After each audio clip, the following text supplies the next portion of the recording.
Hi everyone. आज हम बात करने जा रहे हैं किसके बारे में? एपिहीलियन और पेरिहीलियन के बारे में। ठीक है, एपिहीलियन जिसको कि हिंदी में अपसौर कहते हैं, पेरिहीलियन को क्या कहते हैं? उपसौर कहते हैं। ठीक है, तो इस पे एकदम से कूदने से पहले अपन बात करेंगे केपलर्स लॉ। केपलर्स का फर्स्ट लॉ।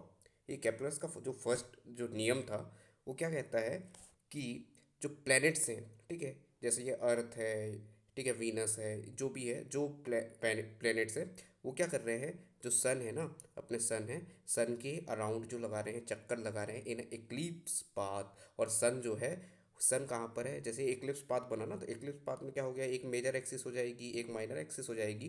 ठीक है, तो मेजर एक्सिस माइनर एक्सिस, तो यहाँ पे जो फोकस रहेगा ना, फोकस, इस फोकस में रहेगा सन आपका। ठीक है, इस फोकस में क्या रहेगा आपका? सन रहेगा, सेंटर में नहीं रहेगा, ये आपका फोकस में रहेगा। ठीक है, तो उसके अराउंड क्या है, ये एक इलेप्टिकल पाथ लगा रही है। अगर ये यहाँ तक समझ आया है तो इसके आगे अपन जो एपीहीलियन और पेरिहीलियन का कंसेप्ट पढ़ेंगे वो इजीली हमको समझ आ जाएगा। ठीक है, तो ये देखिए, ये जो अपनी अर्थ है, ठीक है, ये अपनी अर्थ है, ये जो सन है, सन के अराउंड क्या लगा रही है? इलेप्टिकल पाथ में एक चक्कर लगा रही है, इलेप्टिकल पाथ में लगा रही है सन, चक्कर लगा रही है। ठीक है, चक्कर लगा रही है, तो क्या है, ये वाला जो डिस्टेंस कहलाएगा, ये जो डिस्टेंस कहलाएगा, ये जो कि आपका क्या है, सबसे फारदेस्ट है या फिर बहुत सबसे दूर, जो सबसे दूर का जो डिस्टेंस है, ठीक है, ये लगभग 152.1 मिलियन किलोमीटर्स होता है। ठीक है, मिलियन किलोमीटर्स होता है।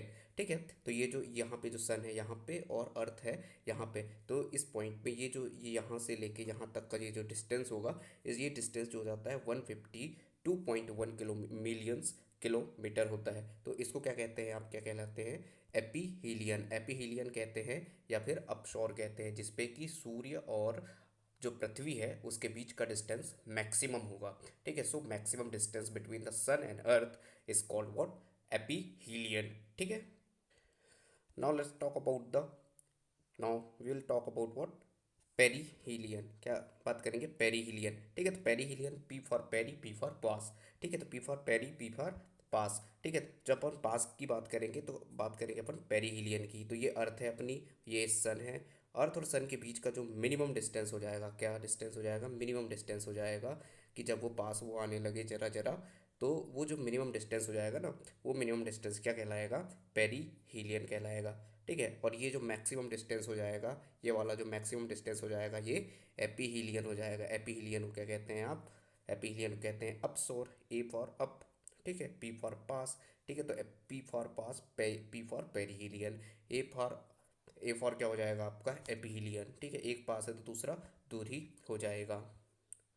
ठीक, सो अगर बात करें पेरीहीलियन, जब अपनी जो अर्थ है, जैसे अभी अपना क्या है, विंटर टाइम, अभी दिसंबर चल रहा है, तो जनवरी में आने वाला है, अराउंड 3 जनवरी के आसपास आपको ये दिखता है। ठीक है, क्या आपका पेरीहीलियन? पेरीहीलियन कम दिखता है आपको, 3 जनवरी के आसपास दिखेगा, और इसके बीच का जो डिस्टेंस होता है ना पेरीहीलियन का, 147.1 मिलियन किलो मीटर्स में होता है। ठीक है,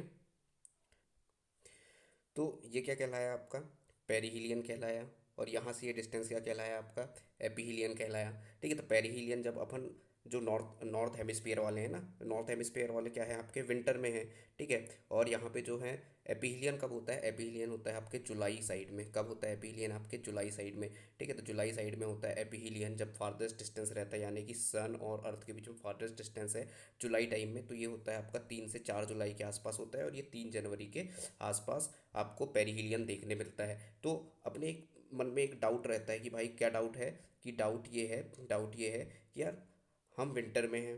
ठीक है, नॉर्दर्न हेमिस्फेयर पर्टिकुलरली बात कर रहा हूँ, नॉर्दर्न हेमिस्फेयर में अभी क्या है, हमारे यहाँ विंटर चल रहा है। ठीक है, और हम क्या रहेंगे इस टाइम पे? मैक्सिमम, ठीक है, वो मिनिमम डिस्टेंस में रहेंगे अर्थ से। ठीक है, तो हम मिनिमम डिस्टेंस में रहेंगे सन से, तो इस टाइम पे क्या रहेगा आपका? पेरिहीलियन रहेगा। ठीक है, तो 3 जनवरी के आसपास, तो अभी दिसंबर चल रहा है, जनवरी में आने ही वाला है पेरिहीलियन, यानी कि उपसौर आने ही वाला है।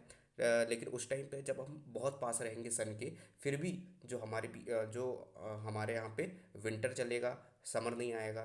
ठीक है, तो ये एक डाउट रहता है कि यार पेरिहीलियन है, उपसौर है, फिर भी हमारे पास हमको क्या है, ठंड लग रही है, गर्मी नहीं लग रही है, क्योंकि फिर जो अपन है सन के बहुत करीब है। ऐसा क्यों हो रहा है? तो ऐसा इसलिए हो रहा है भाई। और ये जो पेरिहीलियन और जो एपीहीलियन की जो घटनाएं हैं, ये हमको बताती हैं कि हमारे यहाँ पे जो सीजन्स हैं, ठीक है, हमारे यहाँ पे जो सीजन्स हैं, सीजन्स जो हैं अपने यहाँ पे अर्थ में, वो सूर्य के डिस्टेंस के हिसाब से तय नहीं होते। ये डिस्टेंस के हिसाब से तय नहीं होते। ये तय होते हैं किसके हिसाब से? जो अर्थ है ना आपकी, ठीक है, एक सेकेंड, ठीक है, ये जो आपकी जो अर्थ है ना, अर्थ जो है अपने इस पे कितना 23.5 डिग्री झुकी हुई है, जिसके कारण आपके यहाँ सीजन चेंज होता है, सीजन में वेरिएशन देखने को मिलता है, ऋतु ऋतु जो है आपकी चेंज होती है। तो एपीहीलियन हो चाहे पेरिहीलियन हो, वहाँ पे हाँ हो सकता है कि इंटेंसिटी ऑफ लाइट थोड़ी सी इंक्रीज हो जाए, थोड़ा सा कुछ चेंज हो जाए, लेकिन ऐसा कोई मेजर चेंज नहीं होता। तो ये इस बात का द्योतक है या इस बात का परिचायक है कि भाई हाँ, कि जो सन के डिस्टेंस से फ़र्क नहीं पड़ता, हमारी अर्थ की जो सीजन्स हैं वो किसके हिसाब से बदलती हैं, उसके अपने टिल्ट के कारण, उसके अपने 23.5 डिग्री जो उसका झुकाव है, उसके कारण उसके यहाँ पे ऋतुओं का चेंजेस होता है। ठीक है, उम्मीद करता हूँ आपको पेरिहीलियन एपीहीलियन का जो कंसेप्ट है, उसके बिहाइंड कंसेप्ट और उसके जो इफ़ेक्ट्स हैं, ये सब चीज़ें आपको समझ आई होगी। अगर समझ आई हैं तो do comment, like, share, subscribe. Thank you.